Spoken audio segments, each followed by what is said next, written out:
Hello everyone, welcome to Chemistry Academy. This is the 8th episode of our PYQ discussion series for mains. काफ़ी दिनों से बहुत सारे बच्चे एक रिक्वेस्ट कर रहे थे कि भाई सॉल्ट एनालिसिस का डिस्कशन किया जाए. So this particular episode number 8 is dedicated to salt analysis questions. साथ ही साथ हम उसमें जो भी थ्योरी रिक्वायर्ड होगी वो भी यहीं पर पूरी तरह से रिवाइज करते हुए चलेंगे. Right, so let's start. हाँ, स्टार्ट करने से पहले let me remind you again, अगर आपने अभी तक हमारा चैनल सब्सक्राइब नहीं किया है तो अभी इसे तुरंत सब्सक्राइब करें. हमारे इस पर्टिकुलर वीडियो को एंड तक देखें और अगर आपको पसंद आए तो do not forget to hit the like button. अगर आपको इसी तरह का और डिटेल्ड कंटेंट चाहिए then please download our app, जिसकी लिंक आपको इस वीडियो के डिस्क्रिप्शन में मिल जाएगी. आइए हम स्टार्ट करते हैं. तो एनालिसिस ऑफ अ कंपाउंड मतलब कोई भी अननोन चीज जो है उसको जानना कि इसके अंदर क्या चीज है और अगर हो सके तो उसमें कितनी अमाउंट में है. क्वांटिटेटिव एनालिसिस, ये दो चीजें होती है. दो मतलब एक क्या चीज है, दैट इज क्वालिटेटिव एनालिसिस, और दूसरा कितनी है, वो क्वांटिटेटिव एनालिसिस. यहाँ जब हम सॉल्ट एनालिसिस की बात करते हैं तो ये इनऑर्गेनिक सॉल्ट्स को लेकर क्वालिटेटिव एनालिसिस से कंसर्न टॉपिक है. हाँ, हेडिंग जो है सॉल्ट, तो सबसे पहले हम सॉल्ट वर्ड समझें. आपने अपनी बहुत छोटी क्लासेस में जाना है कि सॉल्ट जो है ये एसिड और बेस की न्यूट्रलाइजेशन रिएक्शन से बनते हैं ना. साथ में वाटर भी बनता है, दैट इज फाइन. और इसका बहुत ही बेसिक एग्जांपल हम लें कि जैसे HCl और NaOH अगर आपस में रिएक्ट करें, न्यूट्रलाइजेशन रिएक्शन हुई तो NaCl वाटर और साथ में बहुत सारी हीट रिलीज होगी. तो ये है हमारा सॉल्ट NaCl. अब जब आप एक सॉल्ट के कंपोनेंट्स देखते हैं तो उसके अंदर एक होता है कटायन और दूसरा होता है अनायन. राइट, ये अनायन जो है it reached the salt from the parent acid. अनायन हमेशा पेरेंट एसिड से आता है और कटायन जो है ये पेरेंट बेस से आता है. और इसी वजह से जो कटायन होते हैं सॉल्ट के अंदर, these are called basic radicals. और जो अनायन होंगे सॉल्ट के, ये क्या कहलाते हैं? ये कहलाएंगे एसिडिक रेडिकल्स. राइट, अब हम जब लैब के अंदर सॉल्ट का एनालिसिस शुरू करते हैं तो हम हमेशा पहले एसिडिक रेडिकल्स मतलब अनायन को जानते हैं कि ये कौन से हैं, क्या हैं, और उसके बाद हम कटायंस पे बढ़ते हैं. ठीक, तो acid radicals are further classified. क्यों? क्योंकि अगर हम ऐसे बात करें तो भाई बहुत सारे एसिड रेडिकल्स हो सकते हैं. जब तक हम उन्हें अलग अलग कैटेगरी में क्लासिफाई ना करें, लैब में इतने इनफाइनाइट नंबर टेस्ट में से कौन सा टेस्ट किस ऑर्डर में लगाना है, कब किसके लिए क्या टेस्ट लगाना है, ये सब समझ पाना और अप्लाई कर पाना मुश्किल हो जाता है. इसलिए हमने इन्हें क्लासिफाई कर रखा है, इसे हमने बांट रखा है ताकि हम सीक्वेंशली और प्रॉपर ऑर्डर में टेस्ट लगा सकें. ये सिंपल ऐसा ही है जैसे स्कूल में आप क्लासेस बांटते हैं. अगर एक स्कूल में हाइपोथेटिकली मान लीजिए 1000 स्टूडेंट्स हैं तो they will all be divided as per their academic information और academic status as grade 1, grade 2, grade 3, grade 4, है ना. आप एक साथ सबको बिठाकर नहीं पढ़ा सकते क्योंकि उनको हैंडल करना इजी हो जाता है. तो बस वैसे ही यहाँ पर भी एसिड रेडिकल्स को डिवाइड कर दिया गया है. सबसे पहली क्लास जो है वो होती है डाइल्यूट एसिड रेडिकल्स.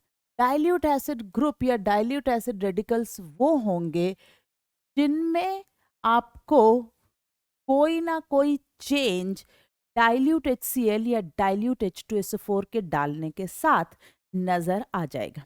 अब ये चेंज हो सकता है कोई स्मेल वाली गैस के रिलीज होने से हो, जैसे H2S या SO2।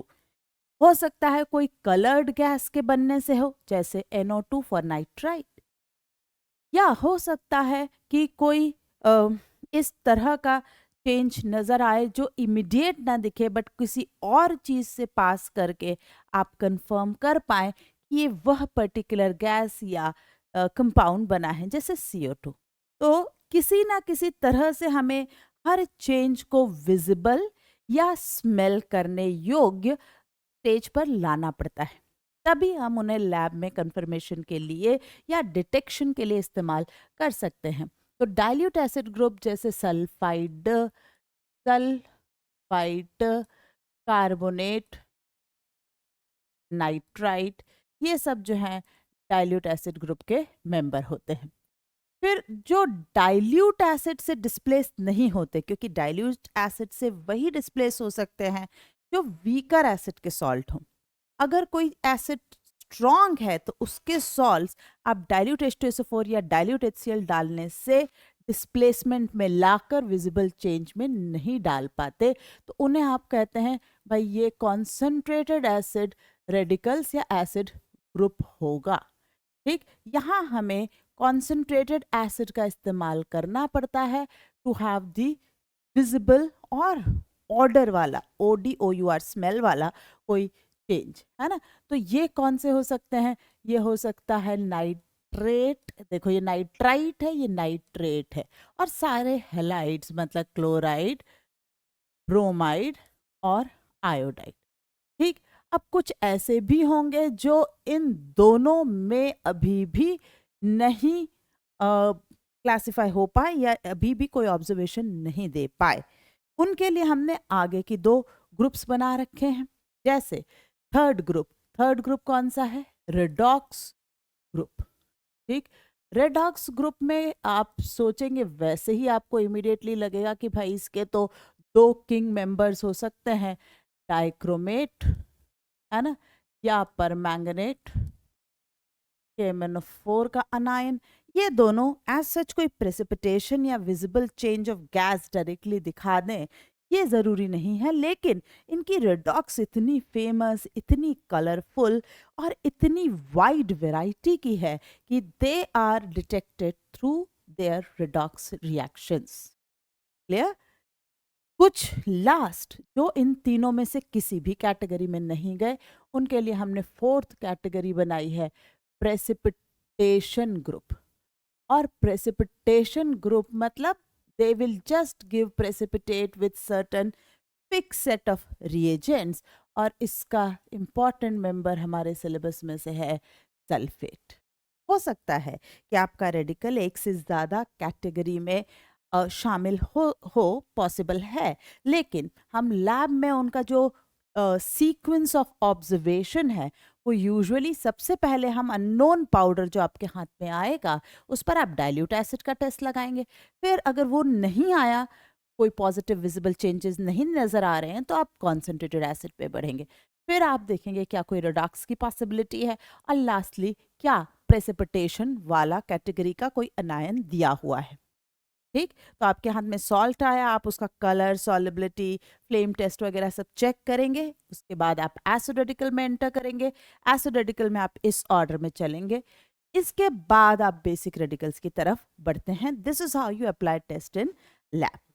हम इस पर्टिकुलर लेक्चर में खास तौर से ये डाइल्यूट एसिड ग्रुप में कार्बोनेट आज करने जा रहे हैं, लेकिन कार्बोनेट की जैसी सिमिलैरिटी सल्फाइट भी दिखाता है, तो मैं सल्फाइट की सिर्फ उन बातों को आज यहाँ कवर करूंगी जो कार्बोनेट से मैच कर रही होगी, और कौन सी एक रिएक्शन है जो इसे कार्बोनेट से अलग हमें करती है और हमें बताती है कि इस क्वेश्चन में हमें सल्फाइट टिक करना है। ये हमारा आज का काम है। तो पहले हम करेंगे कार्बोनेट।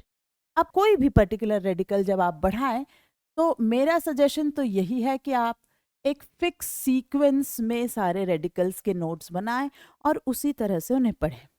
उसी ऑर्डर में पढ़ेंगे तो एसिड रेडिकल करते करते ही आपको इतनी इन्फॉर्मेशन हो जाती है कि बेसिक रेडिकल्स में ज़्यादा काम बचता ही नहीं है। जैसे कार्बोनेट की बात करूं, कैल्शियम कार्बोनेट रूम टेम्परेचर पे नॉर्मली इस तरह का सॉल्ट नज़र आता है। सोडियम कार्बोनेट भी कुछ इसी तरह का दिखता है ना। तो सबसे पहले आप जब भी किसी सॉल्ट के बारे में बात किया करें, देखें कि इसका कलर, इस पर्टिकुलर सॉल्ट के जो भी अलग अलग एग्जाम्पल है उनका कलर कैसा देखा जाता है। तो कार्बोनेट्स यूजुअली जो है वो कलरलेस होंगे, है ना। और कई बार ये कलरलेस वर्ड जो है वाइट सॉल्ट्स के लिए भी लागू होता है, क्योंकि आप देख ही रहे हैं सॉलिड स्टेट में ये वाइट सॉल्ट है। ठीक, तो ये वाइट सॉल्ट के लिए भी शब्द अप्लाई किया जाता है। ठीक, let me make it properly the word white. Okay, दूसरा पॉइंट आप चेक करा करेंगे कि इसकी सॉलिबिलिटी कैसी होती है इस पर्टिकुलर एसिड रेडिकल के अलग अलग सॉल्ट्स। और जब भी आप इनऑर्गेनिक सॉल्ट्स में सॉलिबिलिटी की बात किया करें तो यूजुअली आप वाटर सॉलिबिलिटी की बात करते हैं। तो अल्कली अर्थ मेटल, है ना, अल्कली अर्थ मेटल मतलब क्या हो गया, 1A ग्रुप। इसके and ammonium and ammonium carbonate सिर्फ यही है जो सॉल्युबल है।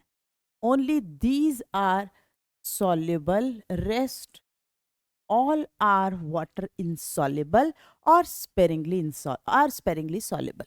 इससे आपको बहुत हेल्प होती है कि भाई अगर सिर्फ 1A ग्रुप का ही कोई सॉल्ट है तो उसकी ही आपको वाटर सॉलिबिलिटी मिल रही है, अमोनियम की मिल रही है, उसके अलावा कोई सा भी कटायन है, सभी कार्बोनेट्स आर वाटर इनसॉल्युबल। तीसरा पॉइंट आप हमेशा देखा करेंगे और वो होगा उसकी थर्मल स्टेबिलिटी का। ओके, थर्मल स्टेबिलिटी मतलब हीट करने पर ये कैसा बिहेवियर दिखाएगा।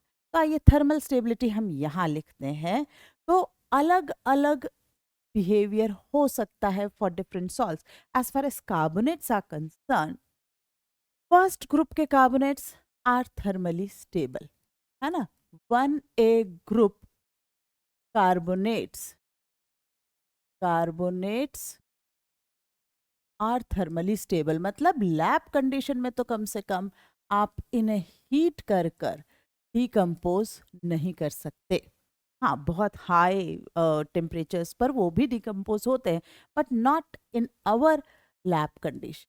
आप जैसे ही आगे बढ़ते हैं, मतलब others which include second A and further, जिसमें डी ब्लॉक भी हो सकता है और पी ब्लॉक भी हो सकता है, ये डिकम्पोज होते, दे decompose on heating giving CO2 gas. ये CO2 गैस बनाते हुए डिकम्पोज होते हैं। जैसे एग्जाम्पल, अगर हमने CaCO3 को हीट किया तो ये कैल्शियम ऑक्साइड और CO2, तो ये CO2 गैस बनाएंगे और ऑक्साइड बनाएंगे। सिमिलर थिंग अगर आप जिंक कार्बोनेट के लिए करते तो यस, ZnO और CO2 बन जाए। तो they always form their oxide and CO2 gas plus oxide, इसका खुद का ऑक्साइड। ठीक, इंपॉर्टेंट, डी ब्लॉक में दो candidate that is Ag2CO3 and mercury के HgCO3 हो सकता है या Hg2CO3 हो सकता है। इन सिल्वर और मर्क्यूरी की खासियत ये है कि इनको इनकी मेटालिक स्टेट में रिड्यूस करना बड़ा आसान है। तो इनको अगर आप हीट करोगे तो ये सीधे सिल्वर में रिड्यूस हो जाएगा। और क्योंकि सिल्वर रिडक्शन हो रहा है तो ऑक्सीडेशन होना ही चाहिए कुछ का, तो oxygen is oxidized and along with CO2 आपको ऑक्सीजन भी मिल रही है। यहाँ इन रिएक्शंस को बैलेंस नहीं कर रही हूँ, लेकिन जनरल यस, यहाँ भी आपको ऑक्सीजन जब बैलेंस नहीं कर रही हूँ तो हाफ भी लिखने की आपको ज़रूरत नहीं है ना। तो O2 और साथ में CO2 रिलीज होगा। तो ये है इसके जनरल, लेकिन एक बहुत ही इम्पॉर्टेंट, बहुत ही खास और अलग से आप याद रखें इज हीटिंग, अलग से आप याद रखें is heating of ammonium salts. आइए वो करते हैं। तो अमोनियम सॉल्ट्स का क्या खास, ऐसा क्या है जो हम इतना स्पेसिफिकली बोल रहे हैं कि इसको करते हैं अलग से। देखिए, अभी तक आपने जो भी कार्बोनेट्स की बात करी उन सभी में जो कटायनिक पार्ट है वो कोई मेटल है, जैसे सोडियम था, कैल्शियम था, मैग्नीशियम है, जिंक है, लेड है। ये सभी वोलेटाइल नहीं है, ये उड़ नहीं जाते। लेकिन non metallic cation is ammonium.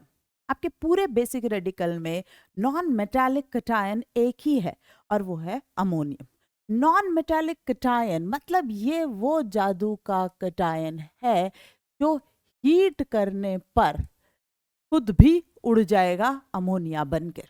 तो H2 अब आप हीट कर रहे हैं तो वाटर भी वेपर बन गई, CO2 आपका उड़ना ही है और अमोनिया भी रिलीज हो गई। अब ये तीनों ही चीजें रिलीज हो गई, ठीक। तो अमोनियम कार्बोनेट हुआ या अ, इसी तरह से अमोनियम के दूसरे सॉल्ट्स हुए, इनकी खास चीज़ ये होती है कि जब आप इन्हें हीट करते हैं तो पीछे कोई रेसिड्यू नहीं बचता, ठीक। ये केमिस्ट्री की उन एप्लीकेशंस में से आता है जहाँ जो ढोंगी बाबा लोग हुए या जो झूठे जादू दिखाने वाले लोग हुए वो केमिकल्स का इस्तेमाल करके आपको मूर्ख बनाते हैं, है ना। मतलब फॉर एग्जाम्पल अगर मैं इस तरह का आपका कुछ फ्यूचर फोरकास्ट पढ़ने वाली हूँ, आप मेरे पास आए, मैं देख लूँगी कि भाई आप कितना जो है इंटरेस्टेड है, कितना मुझे अमाउंट अभी पे करने वाले हैं। अगर मुझे लगा कि भाई इनका हाथ तो जेब पर ही है तो मैं कहूँगी अगर मैंने ये सॉल्ट इस फायर पे डाला and if there is no residue left, no worries will be left in your life, right? Because I saw you are already paying me. But if I find ki no, you are not interested, I'll say if I do this thing and nothing is left, nothing will be left in your life. You, everything is going to be end the way no residue is left in ammonium carbonate. ठीक, rest you know how it works in society, but this is how the chemistry is manipulated or rather used to manipulate people. इस तरह के और भी कई salt होते हैं, अकेला नहीं है, ये एक एग्जाम्पल है। तो अगर आपको साइंस पता है, अगर आपको केमिस्ट्री आती है तो ऐसे समय पर आप जरा खोलकर और सतर्क रहकर अपने डिसीजंस लें, धोखे में ना आए। तो ये हुआ अमोनियम कार्बोनेट। तो हमने पढ़ी पूरी उसकी थर्मल इफेक्ट या thermal stability of different carbonates. जब आप ये कर लेंगे तब आप एंटर करें इसके टेस्ट में। तो कार्बोनेट के अगर टेस्ट की बात करी जाती है, सबसे पहला और सबसे इम्पॉर्टेंट टेस्ट तो होगा आप इसमें डाइल्यूट HCl या डाइल्यूट H2SO4 डालेंगे। तो जब आप इसमें डाइल्यूट HCl या डाइल्यूट H2SO4 डालेंगे तो strong acid will displace weak acid H2CO3 from the salt. तो H2CO3 डिस्प्लेस होगा, but H2CO3 is thermally unstable.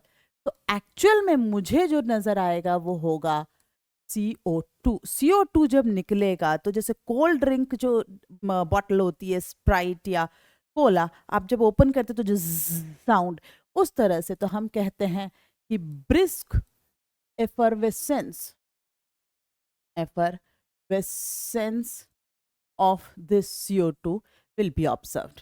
इस CO2 को अगर आप फर्दर कंफर्म करना चाह रहे हो तो आप इस CO2 को लाइम वाटर से पास कर दीजिए, है ना। You pass it with lime water.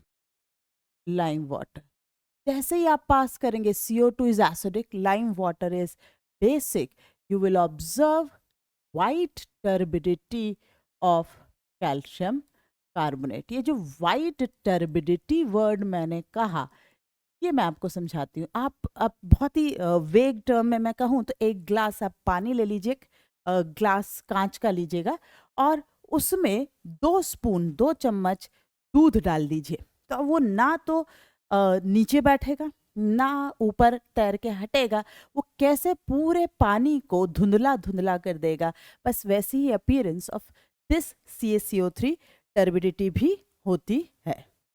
ठीक, ये देखिए, ये होता है एग्जैक्ट क्लीन लाइम वाटर, बिल्कुल पानी की तरह। और जब इसमें CO2 पास होती है तो ये इस तरीके का कुछ टर्बिड, कुछ धुंधला, कुछ सफ़ेद सफ़ेद सा हो जाता है। तो यही आपकी ऑब्जर्वेशन एक्चुअल में होने वाली है जब आप इसमें CO2 पास करेंगे। लैब में आप ये जब टेस्ट लगाते हैं ना, तो कैसे एपरेटस कैसा होता है, ये वो टेस्ट ट्यूब है जिसमें आपने यहाँ अपना जो भी सॉल्ट है, क्योंकि हम बात कर रहे हैं कार्बोनेट है, और डाइल्यूट एसिड डाला, डाइल्यूट H2SO4 आपने इसमें डाला, तो यहाँ CO2 ये गैस बनना शुरू हुई। अब ये CO2 उड़ ना जाए इसके लिए हमने यहाँ पर कॉर्क लगा रखा है, इस टेस्ट ट्यूब को क्लोज कर रखा है, और एक पाइप, एक ग्लास का जो पाइप है उसके ओपनिंग के थ्रू हमने वो CO2 एक दूसरी टेस्ट ट्यूब में पहुंचाई। इस टेस्ट ट्यूब में हम लाइम वाटर रखते हैं।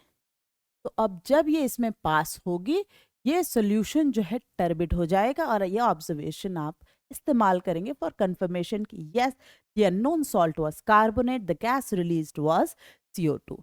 कई जगह ये टेस्ट ट्यूब की जगह कॉनिकल फ्लास्क का इस्तेमाल हो सकता है, उससे कोई फर्क नहीं पड़ता, but this is what the observation is. इस पूरी रिएक्शन में क्या इस्तेमाल हो रहा है कि lime water, clear clean lime water में से CO2 पास की जा रही है, और कैल्शियम कार्बोनेट की वाइट टर्बिडिटी ऑब्जर्व की जा रही। लेकिन ये ध्यान रखें कि अगर आपने ज़्यादा CO2 पास करी, आप रुके ही नहीं, सोल्यूशन टर्बिड हो गया, और आपने उसमें एक्सेस, अभी भी आप CO2 पास ही करते चले जा रहे हैं, तो वापस ये क्लीन सोल्यूशन हो जाता है। वो किस वजह से हो जाता है? एक्सेस ऑफ CO2 डालने पर ये कैल्शियम कार्बोनेट जो है ना, ये कैल्शियम बाइकार्बोनेट में चेंज हो जाएगा, और ये क्लियर सोल्यूशन है। ऑल का बाइकार्बोनेट, जितने भी नॉन बाइकार्बोनेट्स, एक भी, not even single, is a precipitate, all are soluble. तो जैसे ही आपने एक्सेस कार्बन डाइऑक्साइड डाली, आपकी टर्बिडिटी गायब, सोल्यूशन एकदम क्लीन, वापस क्लियर। ठीक, तो ये ध्यान रखना है कि टर्बिडिटी के बाद आपको रुकना है। ठीक, अब ये जो एक टेस्ट हुआ, इसके अलावा आप CO2 को कैसे कंफर्म कर सकते हैं? ठीक, वो भी मैं एक नेक्स्ट पेज पर आपको लिख कर देती हूँ कि CO2 को पहचानने के लिए आप कहेंगे कि इसमें कोई स्मेल नहीं आ रही है, it is odourless and colourless gas. ठीक, it extinguishes candle flame, right. ये दो बड़े ही इसके फेमस पॉइंट्स हैं। इसके अलावा it is an acidic oxide, it is an acidic oxide of carbon, and if it is an acidic oxide, it is absorbed by alkaline solution. Alkaline solutions like lime water, Berita water. Berita water is BaOH twice, KOH, NaOH, etc. ठीक, already carbon is in its highest oxidation state, so it cannot be oxidized further. Oxidized further, आप इसको और आगे oxidise नहीं कर सकते। तो ये कुछ कैरेक्टरिस्टिक प्रॉपर्टीज है जो आपको CO2 की क्वेश्चन में इंफॉर्मेशन के तौर से दी जा सकती। ठीक, besides the lime water turns milky, आइए वापस से आते हैं हम टेस्ट पर। तो test number 1 of carbonate was dilute HCl dilute H2SO4 डालने पर brisk effervescence of CO2 which on passing through lime water turns lime water milky। दूसरा टेस्ट आप सीधे इस पे लगा सकते हैं, प्रेसिपिटेशन टेस्ट। अब क्योंकि सारे के सारे ही कार्बोनेट्स प्रेसिपिटेट ही हैं, तो बहुत सारे आप अप्लाई कर सकते हैं। जैसे मान लीजिए आपके पास लैब में BaCl2 है, डायरेक्ट आप वही डाल दीजिए, आपको बेरियम कार्बोनेट का वाइट प्रेसिपिटेट मिल जाएगा। लैब में बड़े इजीली अवेलेबल होता है lead acetate AC whole twice, आप PbCO3 का वाइट प्रेसिपिटेट, और क्योंकि सारे के सारे वाइट ही प्रेसिपिटेट हैं तो अलग से आपको कोई इन्फॉर्मेशन याद रखने की भी ज़रूरत नहीं है कि ये लाल, ये पीला, ये नीला precipitate, all are white precipitate for carbonate. Carbonate खुद का कोई कलर नहीं है। हाँ, हो सकता है कभी किसी कटायन की वजह से कोई छोटा मोटा कलर अपीयरेंस में आ जाए, जैसे Ag2CO3। फ्रेशली प्रिपेयर्ड Ag2CO3 भी वाइट होता है, लेकिन अगर कुछ देर रखा छोड़ दिया जाए तो हल्का डल पीला सा हो जाता है, येलो हो जाता है, because and you can explain it by the फजान्स rule, है ना, पोलराइजेशन एंड ऑफ कार्बोनेट, ठीक, बाय Ag प्लस कटायन, उसकी वजह से उसमें कलर आता है। तो ये हुआ हमारा कार्बोनेट का पूरा काम। आपको 2-3 टर्म्स कार्बोनेट के सवालों के लिए पता होनी चाहिए। ये है क्विक लाइम। क्विक लाइम, ठीक, क्विक लाइम क्या होता है? CaO। This is slaked lime. Lime water मैं आपको पहले ही दिखा चुकी हूँ। ये बताने का खास पर्पस ये है कि इनमें आपस में क्या रिएक्शन होती है, कैसी रिएक्शन होती है।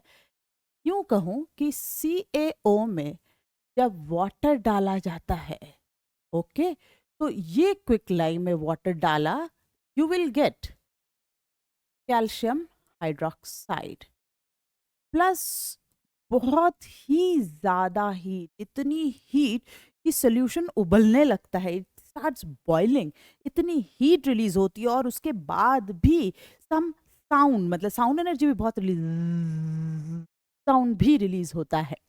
तो ये जो कैल्शियम हाइड्रोक्साइड अब बनता है, ये 2 आपको अपीयरेंस दे रहा होगा। मतलब आपके पास जो बर्तन है, जिस भी बीकर या कंटेनर में आप काम कर रहे हैं, तो आपने जब ये रिएक्शन हुई तो आप देखेंगे कि नीचे की तरफ आपको हेवी सॉल्यूशन सा बैठा हुआ मिलेगा, जिसमें कुछ पार्टिकल्स भी होंगे। ये कहलाता है स्लेक्ड लाइम। ओके, ये है सभी लाइम वाटर, मतलब बेसिकली फॉर्मूला सभी है calcium hydroxide not lime water, और ऊपर जो क्लियर सॉल्यूशन होगा, ओके, ये कहलाएगा आपका लाइम वाटर, है ना। पान का जो शॉप होता है, उस पर जो बंदा पान पर चूना लगा रहा होता है, उसकी मटकी अगर आप देख लेंगे ना, वो रोज उसी में पानी डालता रहता है। क्यों? क्योंकि नीचे उसके स्लेक्ड लाइम रहता है, उस पर वो पानी डालकर वापस से क्लियर सोल्यूशन लेता है, और वो क्लियर सोल्यूशन को यूज करता रहता है, नेक्स्ट डे वही डालता है। हाँ, स्लेट लाइम का पूरा पानी खत्म होने पर आप जब दोबारा पानी डालेंगे तो अब उस पर वो साउंड, वो हीट, ये रिएक्शंस देखने को नहीं मिलेगी। तो हिंदी में स्लेक्ड लाइम को बुझा हुआ चूना भी कहा जाता है ना। क्विक लाइम इज चूना, बुझा हुआ चूना, कि अब इसमें वो पूरी हीट और वो साउंड नहीं में होने वाला है दोबारा। ठीक, इन पर भी क्वेश्चंस आते हैं, इसलिए हमने इनकी बात की। अब हम आते हैं सल्फाइट। हम पूरा सल्फाइट इस पर्टिकुलर वीडियो में नहीं कर रहे हैं, लेकिन जो प्रॉपर्टीज की बिल्कुल इसके जैसी होती हैं, जो आपको क्वेश्चंस में ध्यान देनी है ना, कार्बोनेट है या सल्फाइट, उनकी बात हम करने वाले हैं। तो सल्फाइट की भी सॉल्ट का कलर वही कि ऑल आर कलरलेस, ठीक, या वाइट। थर्मल स्टेबिलिटी वैसी ही, बिल्कुल वैसी, first group stable, second group and others decompose on heating. The difference is CO2 की जगह आप कौन सी गैस रिलीज कराओगे? CO2, sorry, SO2। Silver and mercury जब हीट होंगे तो डिकम्पोज होंगे to metal SO2 and O2 and ammonium sulfite, no residue left. Same point. Even appearance देखिए आप, सॉल्ट का अपीयरेंस, ये जो मैंने लगाया है ये Na2SO3 है। अब ये कार्बोनेट है या सल्फाइड देखकर तो कुछ भी पता नहीं चल रहा ना, तो यहाँ तक ये सब कुछ एक ही है। सल्फाइड के सॉल्ट्स अगर मैं एग्जाम्पल ले लूँ कि Na2SO3 की बात कर रही हूँ, आपने इसमें भी अगर डाइल्यूट HCl या डाइल्यूट H2SO4 डाला तो सेम वही पॉइंट कि strong acid displacing weak acid NaCl बना और SO2 गैस रिलीज हुई। अब SO2 गैस के बारे में हम अगर छोटी मोटी कुछ एक दो बातें कर भी ले तो बहुत ही क्लोज कॉल टूवर्ड्स CO2। मतलब पहला और इम्पॉर्टेंट अंतर, अगर आपको उस दिन जुकाम ना हुआ हो तो ये SO2 हैज अ पंजेंट, है ना, बर्निंग सल्फर, इसमें बर्निंग सल्फर की स्मेल आती है। ठीक, ये आप जैसे माचिस अपन जलाते हैं ना, तो जो इमीडिएट जो स्मेल आती है वो आओगी। अगर आपने ये पकड़ ली, चलिए तो आपको पता चल गया कि CO2 नहीं है। अदरवाइज इसके बिहेवियर वैसे के वैसे ही है।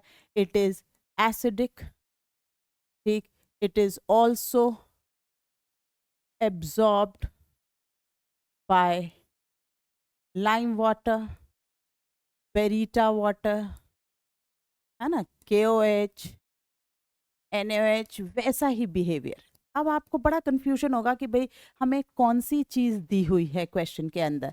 जैसे मान लीजिए आपने लाइम वाटर से SO2 पास करी, ठीक, अच्छा ये भी कलरलेस है, पंजेंट स्मेल है, ये तो एक इम्पॉर्टेंट अंतर है, लेकिन this is also colourless, colour नहीं दिखेगा। अगर आप स्मेल से चूक गए हैं, if you have missed on the smell, colour आपको कोई हेल्प नहीं करने वाला है। ये उसी तरह से कैल्शियम कार्बोनेट की जगह कैल्शियम सल्फाइड की वाइट टर्बिडिटी देगा। और अगर आपने एक्सेस SO2 पास करी तो सोल्यूशन क्लियर हो जाएगा due to the formation of bisulphide, clear solution. तो ये इतना क्लोज है, हमें पता कैसे चलेगा कि भाई ये क्वेश्चन कार्बोनेट का है या ये क्वेश्चन सल्फाइड का है? ये point, this is the important point that I am adding now, कि सल्फाइड में जो सल्फर की ऑक्सीडेशन स्टेट है वो है +4, ठीक, और सल्फर की रेंज जो है, सल्फर अपनी लोएस्ट ऑक्सीडेशन स्टेट -2 दिखाता है। किस में? आप एग्जाम्पल ले सकते हैं H2S में। अपनी हाईएस्ट ऑक्सीडेशन स्टेट दिखाता है +6, है ना। बहुत सारे एग्जाम्पल हैं, लेकिन फिर से मैं बोलूं कि एग्जाम्पल ले सकते हैं H2SO4 जैसे कंपाउंड में, है ना। और ये है सल्फर +4, तो जब सल्फर +4 में है, ठीक, तो सल्फर अगर +4 में है तो it can go to +6, it can go to -2। So sulphide जो है can act as both oxidizing and reducing agent, ये दोनों का काम कर सकती है ना। खैर इसकी पूरी इस तरह की प्रॉपर्टी हम जब सल्फाइड अकेले पर एक सेपरेट वीडियो करेंगे तो मैं डिस्कस करूंगी, लेकिन आज जो कंपैरिजन की बात हो रही है, यहाँ पर जो इसकी प्रॉपर्टी डिफरेंस के तौर से यूज होती है वो कौन सी है ना। तो हमारे लिए इसका बहुत ही इम्पॉर्टेंट टेस्ट है इसका टेस्ट विथ एसिडिफाइड डाइक्रोमेट, है ना। मतलब अगर आपको लग रहा है कि ये सल्फाइड है, तो चाहे आप डायरेक्टली सॉल्ट या फिर आप SO2 गैस को एसिडिफाइड एसिडिफाइड डाइक्रोमेट सॉल्यूशन से पास कर दीजिए, ठीक, सॉल्यूशन या उसका फिल्टर पेपर डिप करके ले लीजिए और SO2 से पास करिए। तो ये जो एसिडिफाइड डाइक्रोमेट है वो ऐसा ब्राइट ऑरेंज कलर का होता है, ठीक। अब जैसे ही आप ये टेस्ट लगाएंगे, इसमें SO2 या सल्फाइट डालेंगे, आपको रिएक्शन इस तरह की होगी कि सल्फाइट और SO2 तो SO4 2 माइनस में चला जाएगा, लेकिन जो खुद क्रोमियम है वो इस तरह का green Cr2 SO4 whole thrice ये ग्रीन सोल्यूशन बन जाएगा। इतना क्लियर डिफरेंस आएगा सोल्यूशन में, आप देख ही रहे हैं फ्रॉम ऑरेंज टू ग्रीन। ये यही स्टेज है ना, ये रिएक्शन इनिशिएट हुई है तो थोड़ा ग्रीन और फिर पूरा होता चला गया, तो ये जो है clear green of chromium sulphate. अब आते हैं हम क्वेश्चंस में, आपको क्या देखना है। क्वेश्चंस में अगर लैंग्वेज ऐसी है कि डाइल्यूट एसिड डालने पर a gas is release which turn lime water milky, बस सवाल यहीं पर खत्म हो गया है। और क्वेश्चन ध्यान से सुनिएगा, और क्वेश्चन सिंगल करेक्ट है, ठीक। A salt on addition of dilute H2SO4 released a gas which turned lime water milky and the question is single correct, then option अगर दोनों भी प्रिंट हो कार्बोनेट और सल्फाइट तो आप कार्बोनेट टिक करके आएंगे, ठीक। अगर यही क्वेश्चन मल्टी करेक्ट है तो कार्बोनेट और सल्फाइट दोनों टिक करके आते, right.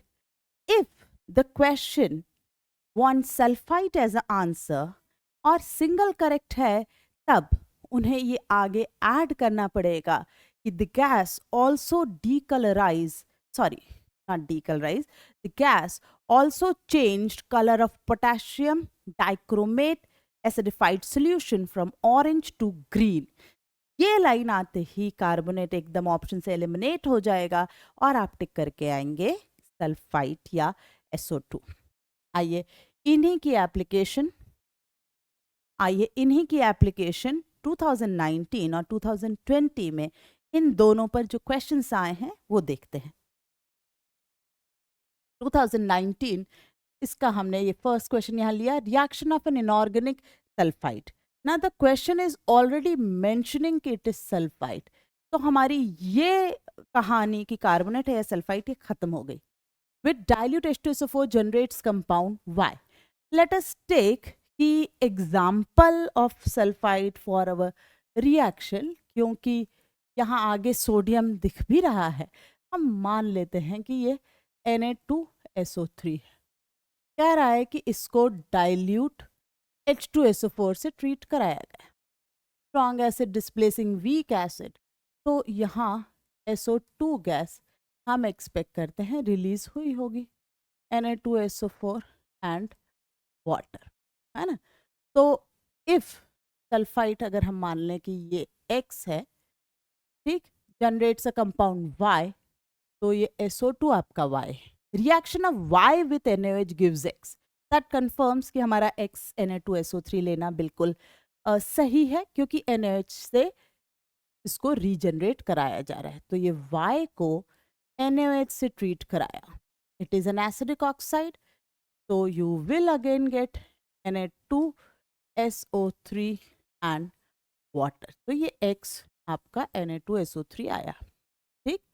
Further the reaction of X with Y, अब ये जो X बना उसकी आगे फिर रिएक्शन की बात कर रहे हैं, है ना, विथ SO2 अगेन, है ना, X with Y in water, conditions are aqueous, कि भाई एक्सेस की बात हो गई है तो अफोर्ड्स अ कंपाउंड Z,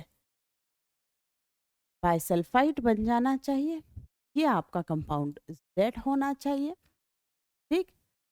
तो Y एंड Z रिस्पेक्टिवली आपको पहचानने हैं। नाउ Y आपने पहचाना है SO2, तो let us see sulphur, SO2 yes, SO3 no, तो ये दोनों ऑप्शन आपके बचे, 1 और 3 तो एलिमिनेट हो गए। फिर Z हमने आइडेंटिफाई करा है बाइसल्फाइड, तो Na2SO3 नहीं हो सकता, Na2SO3 नहीं हो सकता, ये नहीं है, answer has to be 2, answer is second, ठीक। आया आपको समझ में? क्वेश्चन को पढ़ें, आधा जो आपका सॉल्यूशन होता है वो क्वेश्चन में हिडन होता है, उसके बाद सारे ऑप्शंस पढ़ें, ठीक, तभी आप सही आंसर टिक करने की सिचुएशन में अपने आप को पाएंगे। On treating a compound with warm dilute H2SO4. Now we are moving to question number 2.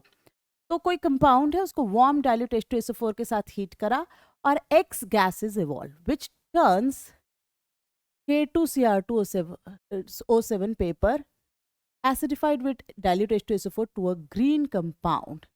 सारे ऑप्शंस देखिए, है ना, कोई गैस डाइक्रोमेट को ग्रीन कर रही है। SO3 तो नहीं हो सकती क्योंकि SO3 तो ऑलरेडी सल्फर इज इन +6, अब और कहाँ ऑक्सीडाइज होगी, तो ये दोनों चॉइस वैसे ही कैंसिल हो जाएगी। ठीक, आपको तो चाहिए ना कि there has to be scope of sulphur to be oxidize, तभी तो क्रोमियम +6 से +3 में आएगा, रिडॉक्स होना चाहिए। तो ये दोनों ऑप्शन तो नहीं हो सकते। अब जो दो बचे वो तो सही रिएक्शन है डाइल्यूट H2SO4 की प्रेजेंस में। ठीक, तो Y जो है वो Cr2O3 नहीं हो सकता, it has to be chromium sulphate. क्यों नहीं हो सकता मैं बताती हूँ। देखो, Cr2O3 भी तो ऑक्साइड ही है मेटल का। अगर आप उसमें मीडियम डाइल्यूट H2SO4 का मेंटेन करते हैं तो कोई भी मेटल ऑक्साइड आपस में रिएक्शन करके क्यों नहीं बना लेगा क्रोमियम सल्फेट एंड वाटर। ये भी तो एक तरह का न्यूट्रलाइजेशन होना ही है और इसलिए आंसर इज थर्ड। ठीक, तो जस्ट बी विजिलेंट, आपका काम होता चला जाएगा। अब आते हैं हम last question of this particular lecture, question number 3। What are the products formed in sequence. देखिए, सीक्वेंस का भी आपको ख्याल रखना है ऑर्डर में। When excess of CO2 is passed in slaked lime. Slaked lime मैंने अभी आपको बताया था वाज कैल्शियम हाइड्रोक्साइड ओनली। उसमें आपने CO2 को पास किया तो क्या बनेगा, पहले तो कैल्शियम कार्बोनेट ही बनता है, पर उसने कहा है भाई एक्सेस पास करो, खूब पास करो। अब आप खूब पास करेंगे तो वो तो फिर कैल्शियम कार्बोनेट का क्लियर सोल्यूशन बना देगा, है ना, ये क्लियर बन जाएगा। तो पहले क्या अपीयर हुआ और बाद में क्या अपीयर हुआ, या पहले कैल्शियम बाइकार्बोनेट अपीयर हुआ? आंसर इज नो, ये पहले अपीयर नहीं हुआ, तो 1 नहीं हो सकता। कैल्शियम कार्बोनेट अपीयर हुआ, यस, फिर कैल्शियम बाइकार्बोनेट अपीयर हुआ, यस, तो ये हमारा आंसर होना चाहिए। बाकी दो तो वैसे ही गलत है क्योंकि CaO तो बना ही नहीं है, CaO कहाँ, कार्बोनेट बन रहा है। तो answer of this 2020 question is 2। ठीक, तो इसी के साथ हमारा ये सॉल्ट एनालिसिस के ऊपर बेस्ड फ्यू क्वेश्चंस का डिस्कशन हम यहाँ खत्म करते हैं। यहाँ क्वेश्चन सॉल्ट एनालिसिस के एक बार अगर आपको थ्योरी अच्छे से आती हो, बहुत डिटेल में आती हो, और अगर हो सके तो आपने जो कलर्स, क्योंकि आप सभी हो सकता है लैब में एक्चुअली ना गए हों और आपने ये सब जो टेस्ट है वो नहीं किए हों, I suggest you to please download our app. आपको चैप्टर वाइज कोर्सेज में सॉल्ट एनालिसिस का भी एक सेपरेट कोर्स मिलेगा, आप उसे ले सकते हैं, है ना। उसमें ये सारी बातें, हर रेडिकल जो सिलेबस में है उससे कंसर्न डिटेल ना सिर्फ बताई गई है, बल्कि एक्सपेरिमेंट्स के कुछ वीडियोस या कुछ पिक्चर्स जिनसे आपको मेमोराइज करने में सब आसान हो जाए, ये भी वहाँ एडेड है। तो do download our app, link in the description, right. अगर आपको ये वीडियो पसंद आया हो और आपको इससे कोई हेल्प मिल रही हो तो do not forget to like, share and subscribe our channel. Share with your friends, peers and the group members whomsoever can use our lectures for their exams. आप जब हमारी ऐप डाउनलोड करेंगे तो आपको चैप्टर वाइज कोर्सेज के अलावा detailed courses for 2024 and 25 JEE भी दिखेंगे। ठीक, crash course for JEE24 is also available and cherry on the top is कि अभी कुछ 2-3 दिन और आपको discount coupons are available which will be closed in the coming 2 days. तो अगर आप इस तरह का कोई भी डिटेल लेक्चर या चैप्टर चाहते हैं तो do download our app and contact us for any query related to courses. See you again in the next lecture. Till then, take care. Bye-bye. Thank you.